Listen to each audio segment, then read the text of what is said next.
rolling. Look at that. What's up, guys? I'm so glad I didn't get rear-ended. Another red light, another day. Is that what they say? I don't know, something like that.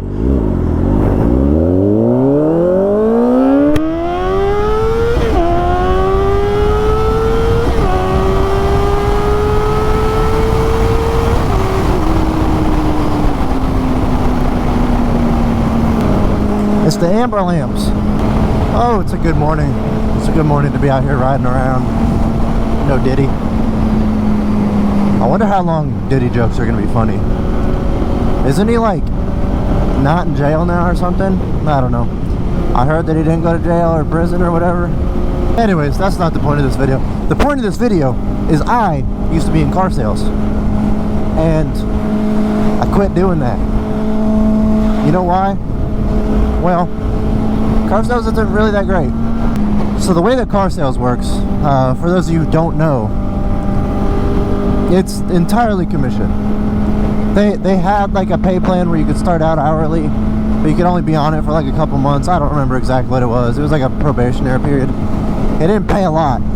For the hours you were working, it did not pay a lot. It was very little. I mean, I'm talking like it was like $2,500 a month. And you're working, brother, you're working some hours, dude. Like, the shortest shift you're working is 9 to 6. Shortest. They're not letting you go home on time. No. So the store I worked at, they had these things called team managers. They're not things, they're people. Come on, give them some respect. They're people, and they're your manager. So I'll kind of explain to you how it goes. So up here at the top, general manager, GSM. You got your desk managers, your finance managers. They're up here. The GM's slightly above them, but they're all up here, right? Right below that, you got your team managers. And then you got like your internet director, your whatever the other one is. I don't know, the other internet manager. And then below that, you got us, your client advisors, which would be, you know, your salespeople. And so, in order for us to check out, we would have to check out with our team manager. And there was supposed to be 4 teams. They couldn't keep enough team managers to have 4 teams because they would always quit or get fired. Yeah, a lot of inappropriate stuff happened. Basically, you'd have to check out with your team manager at 6 every day or 8 o'clock or whenever. And good luck finding them when your time to go home comes. And good luck having them not guilt trip you and call you a part-timer. Oh, you only work 10 hours today? Boy.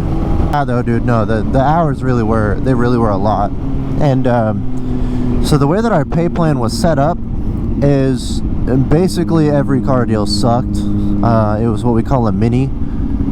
You get like $225 per car deal. And so the only way that we would really make like more money on a car deal is if we hit what's called bonus board. Hang on, let's get up here.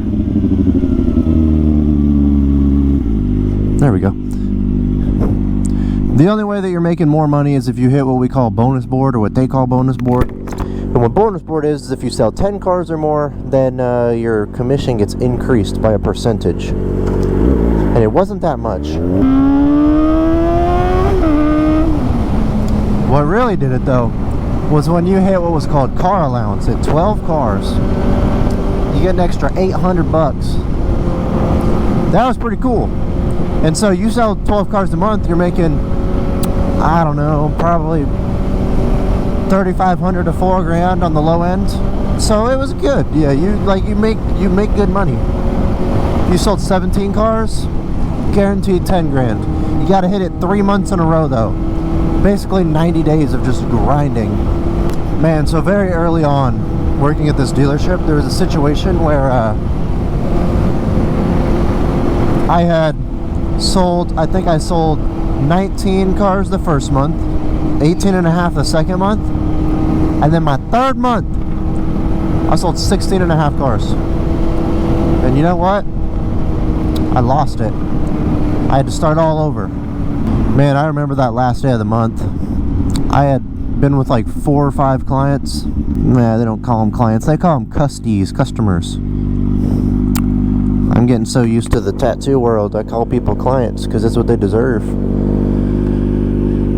Let's stop classing people, though.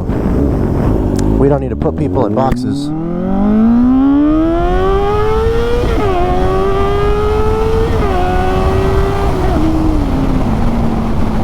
Yeah, dude, I was crushed. I sold 16 and a half cars that third month, dude. I wanted to...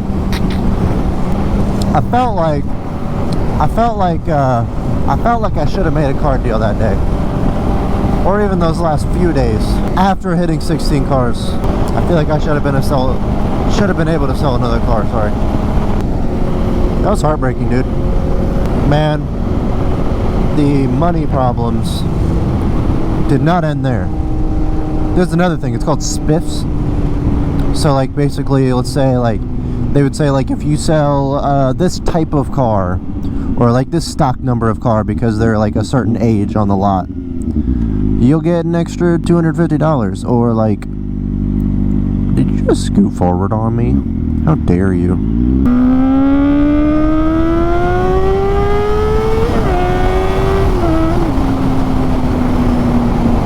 We did a lot of spiffs, like you like spin the wheel and some of them would say like $25 and some would say $200.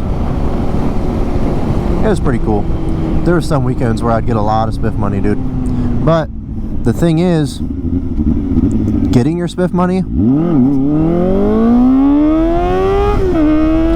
felt impossible. Like, the GM would run out of money and then he'd be like, get at me next week. You get at him next week, he'd be like, shouldn't you be upstairs making phone calls? You know, like, it was always something. There was a lot of times where I would earn money and I just wouldn't get it. Like, frequently. It happened a lot. It happened probably like half of the time. There ended up hitting a point where I just didn't even try to get my spiff money. Like, I just pretended like it didn't exist. I didn't even ask. I didn't keep track. I didn't do any of that. Man, that was a real bummer. The real thing though, the real thing that really got me above everything else, above the money, not really above the money, I don't know. I was there for business, you know what I mean? I'm about my money, but... Are they running? Oh, they're running. Let's go.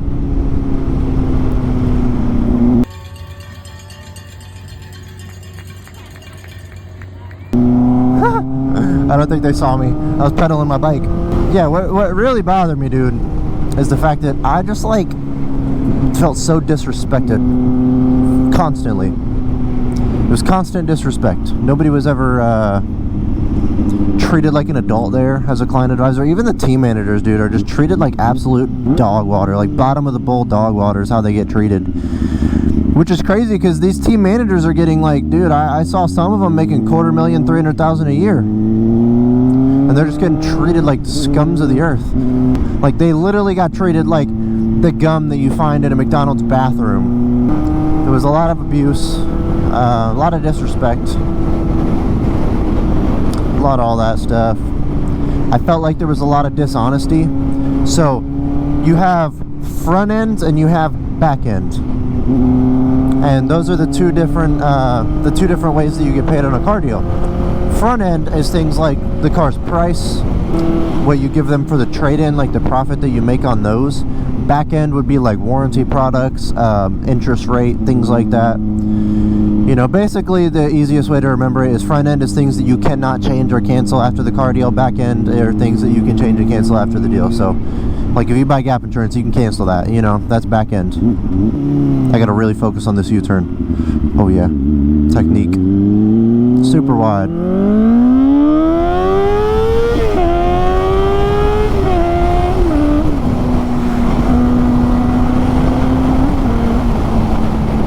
Something that would happen a lot is I would sell a car first pencil. First pencil is like the first offer we give them. Should be a banger. We should make some money on it. I would sell a car first pencil. We would steal the trade from them. I get my commission voucher for it a week later or whatever. It'd be a mini. It'd be like a $4,000 loss in the front end. And it just didn't make any sense because like we would take in these cars and, you know, I would take in a car that for like 12 grand and it would say that it's like the resale value on it's like 17 grand. We'd post it for 17, you know, and they would say that I lost money on the deal. And essentially what that made me feel like is that I was being robbed every time that I would sell a car. I felt like I was being robbed. And I wasn't the only one who felt that way. Like the turnover rate at this dealership is just like out of this world. They could not keep people to save their lives. Like, so I worked there for 2 years, and there was probably, I don't know, 30 to 35 client advisors at any given time. Could be even more. I don't know. I think it was probably about 30, 35. When I quit 2 years later, almost to the day, 2 years later, there was only 3 people there. Maybe even 2, I can't remember. 2 or maybe 3 people there that were like OGs. They were the people that were there when I started. So you would imagine that for a job that pays that well, for an opportunity that's supposed to be that good, you would have over 30 people quit on you in those 2 years. But that's not all. It's not just those 30 people that quit on you. Think about the 2 years of constant hiring and quitting and hiring and quitting and hiring and quitting. I think that the dealership probably went through almost 200 employees in the time that I was there. Like it was something else, dude. It was absurd. I don't know, man. I will say I am just forever grateful that I quit that job. It was a good opportunity. You know what? I'm very grateful that I got the job to begin with. I met a lot of really cool people. I learned a lot about finances. I learned a lot about getting ripped off by your employer. And I just, you know, overall learned a lot about what I don't want out of a job. Ever since that job, I remember the day I quit. It was a very interesting day. So I remember the day started off pretty good. Like I was feeling good about the day. I had a couple of appointments. I remember I had some appointments come in. Like things were going well. I think I might have even sold a car that day. And so there was a situation where I was hanging out with a customer, and he was a fellow car guy like myself. And so we were talking about cars, dude. We're doing our thing. We're having fun. We're talking about fast shit. Sweet, we're not talking about this bike. Anyways, we were talking about fast stuff. It was a good time, right?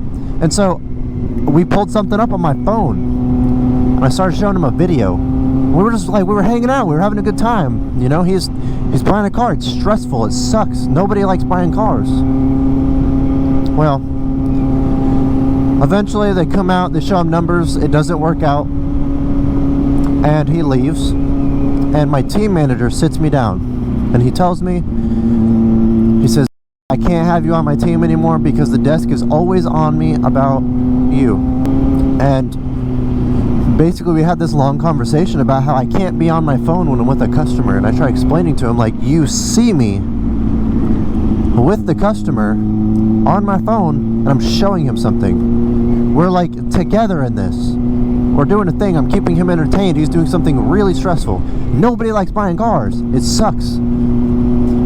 Especially when you got me talking to him, and then the manager comes in, and then the other manager comes in, and like you're just getting bombarded and pressured. Like, dude, nobody likes that. And so, like, if I can get his attention off of that for a little bit, that's a good thing for everybody, right? No, they didn't see it that way. Basically, long story short, he was like, you're not fired, but you can't be on my team anymore. He's like, I gotta move you teams. And so I thought about my options. As far as team managers went. And I decided, I was like, you know what? I don't, it's not that I don't respect the other team managers. I mean, kinda not. Yeah, no, I didn't respect the other team managers. I mean, there's one guy that I kind of respected, but the other girl, dude, she was kind of whack. Still is. I don't even know how the hell she has the job. And so, pretty much, I went home and I told him, like, yeah, don't wait up. I'm not coming back. Part is, a couple weeks after that, that same team manager that told me I couldn't be on his team anymore, they fired him. And so you can kind of see, dude, you can kind of see like the pattern. They fire team managers, client advisors quit. They get rid of all the good things, they keep all the bad things, they don't learn their lessons. Like, it's, brother. Anyways, long story short, dude, it was a good experience. I learned a lot. I learned a lot about finances, as I said. Learned a lot about what I do and don't want out of a job. You know, I don't know. It made me a smarter person. But in the meantime, during, it sucked. It was real terrible. And you know what? I'll never go back. And as for my homies who still work there, I hope that you guys can find some peace in your employment there. I've heard some things about the fact that maybe they have changed and gotten better, but I don't know. I don't know how true that is. All I know is I'm not going back, except for to visit, because I know a lot of people there and they're pretty cool. A lot of my friends, mostly in service, and a couple of client advisors, but mostly service, just because everybody quits. But anyways, if you liked the video, dude. If you didn't like the video, don't like it. It's fine. I'll still be doing my thing whether you like it or not. And I appreciate you guys. Peace.